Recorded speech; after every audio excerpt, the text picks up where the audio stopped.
National testing agency విద్యార్థుల జీవితాలతో చెలగాటమాడుతోందని పెద్ద ఎత్తున ఆరోపణలు వ్యక్తమవుతున్నాయి. ఇటీవలే ఎన్టీఏ నిర్వహించిన 2 పరీక్షలు తీవ్ర వివాదాస్పదంగా మారాయి. ఇప్పటికే అవకతవకలు జరిగాయనే ఆరోపణలతో నీట్ ఎగ్జామ్ రద్దు చేయాలని దేశవ్యాప్తంగా ఆందోళనలు కొనసాగుతున్నాయి.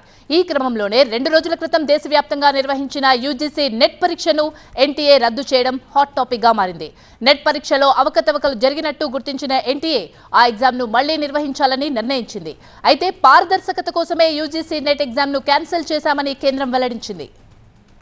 ఇక యూజీసీ నెట్ పరీక్షను ఎన్టీఏ రద్దు చేయడంతో నీట్ ఎగ్జామ్ ని కూడా రద్దు చేస్తారా అనే సందేహాలు వ్యక్తమవుతున్నాయి.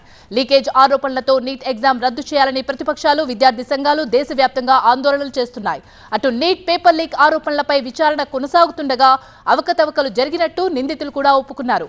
మరి ఈ నేపథ్యంలో నీట్ ఎగ్జామ్ పై ఎన్టీఏ ఎలాంటి నిర్ణయం తీసుకుంటుంది అన్నది ఆసక్తికరంగా మారింది. ఇదే అంశానికి సంబంధించి మరింత సమాచారాన్ని మా అసోసియేట్ ఎడిటర్ మహాత్మా అందిస్తారు. మహాత్మా, ఆల్రెడీ నెట్ ఎగ్జామ్ ని క్యాన్సిల్ చేశారు, అది ఎప్పుడు నిర్వహిస్తారు? మరి నీట్ సంగతి ఏంటి?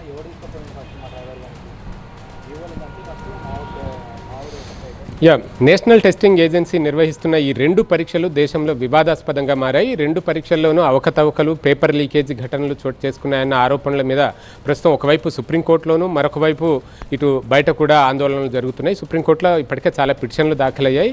వీటి నేపథ్యంలో నిన్న యూజీసీ నెట్ పరీక్షను రద్దు చేస్తూ ఎన్టీఏ ఒక నిర్ణయం తీసుకుంది. కేంద్ర విద్యాశాఖ ఆ మేరకు ఒక ప్రకటన కూడా జారీ చేసింది. జూనియర్ రీసెర్చ్ ఫెలోషిప్, పీహెచ్డీ, అలాగే అసిస్టెంట్ ప్రొఫెసర్ ఈ ర్యాంకుల్లో నియామకాల కోసం నెట్ పరీక్ష అనేది నిర్వహిస్తారన్న విషయం మనకి తెలిసిందే. దాంట్లో అవకతవకలు జరుగుతున్నాయని ముందు నుంచి ఆరోపణలు వచ్చినా ఆ పరీక్షను నిర్వహించడానికంటే ముందే నిలిపివేస్తే బాగుండేది, ఎగ్జామ్ కండక్ట్ చేసి ఇప్పుడు రద్దు చేయడం ఏంటి అన్న ప్రశ్న చాలామంది అభ్యర్థుల నుంచి వ్యక్తమవుతుంది. మళ్ళీ త్వరగా ఆ పరీక్షను నిర్వహించాలి, విత్ ఫుల్ ప్రూఫ్ మెకానిజం తోటి దాన్ని నిర్వహించాలన్న డిమాండ్లు ఒకవైపు చేస్తున్నారు. ఇక వైద్య విద్యలో ప్రవేశం కోసం ఏర్పాటు చేసిన ఈ నీట్ ప్రవేశ పరీక్ష, ఆ నీట్ కూడా అనేక వివాదాలకు కేంద్ర బిందువుగా మారింది.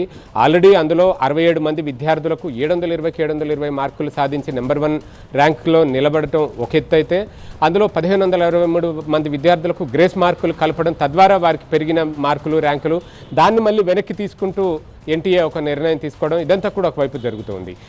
ఇదంతా ఒకవైపు ఉండగా బీహార్లో నీట్ ప్రశ్నాపత్రం లీకేజ్ వ్యవహారం మీద అక్కడ పోలీసులు ఒక విషయాన్ని వెలుగులోకి తీసుకొచ్చారు. కొంతమందిని ఇప్పటికే అరెస్ట్ చేసి ప్రశ్నించారు.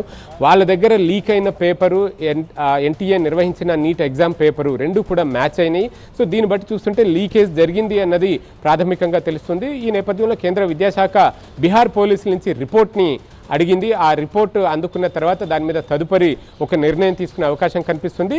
సో మొత్తంగా ఇందులో అవకతవకలు జరిగాయి అనేది చూస్తుంటేనే చాలా స్పష్టంగా కనిపిస్తోంది. కాబట్టి ఈ నీట్ పరీక్షను సైతం రద్దు చేసే అవకాశాలే చాలా ఎక్కువగా ఉన్నాయి. రద్దు చేసి వీలైనంత త్వరగా ఆ 2 పరీక్షల్ని నిర్వహించే అవకాశం ఉంది. ఇకపోతే రాజకీయంగా ఇది ఒక పెద్ద వివాదాస్పదంగా మారింది. రాహుల్ గాంధీ కూడా కొద్దిసేపటి క్రితమే ఒక మీడియా సమావేశాన్ని ఎలాంటి నిర్ణయం దిశగా అడుగులు వేస్తూ ఉన్నారు?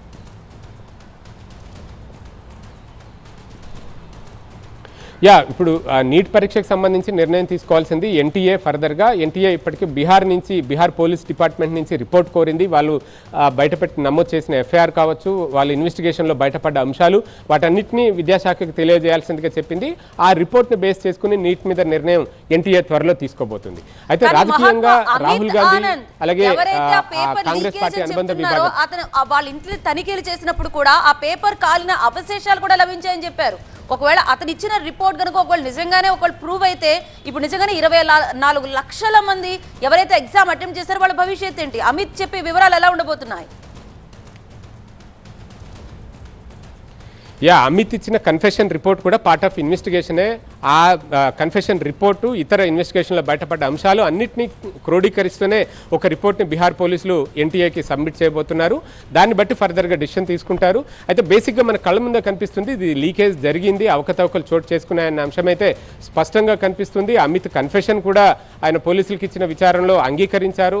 పేపర్ లీక్ జరిగింది, అవకతవకలు జరిగాయన్న మాటను కూడా ఆయన అంగీకరించారు. సో దీంతో 24 లక్షల మంది విద్యార్థుల భవితవ్యాన్ని, ఎవరైతే వైద్య విద్యలో ప్రవేశం కోసం ఎదురు చూస్తూ ఈ పరీక్ష రాశారో వారందరి భవితవ్యం ప్రశ్నార్థకంగా మారుతుంది. కాబట్టి వీలైనంత త్వరగా దీని మీద ఎన్టీఏ ఒక నిర్ణయం తీసుకుని దానికి ఆల్టర్నేట్గా ఈసారి ఎటువంటి లీకేజీలకు ఆస్కారం లేకుండా వెనువెంటనే మళ్ళీ నీట్ ఎగ్జామ్ని నీట్ యూజీ పరీక్షను నిర్వహించి మళ్ళీ కొత్తగా ర్యాంకులను విడుదల చేసి వీలైనంత త్వరగా ప్రవేశాలు వైద్య విద్యలో ప్రవేశాలు నిర్వహించాల్సిన అవసరం కనిపిస్తూ ఉంది.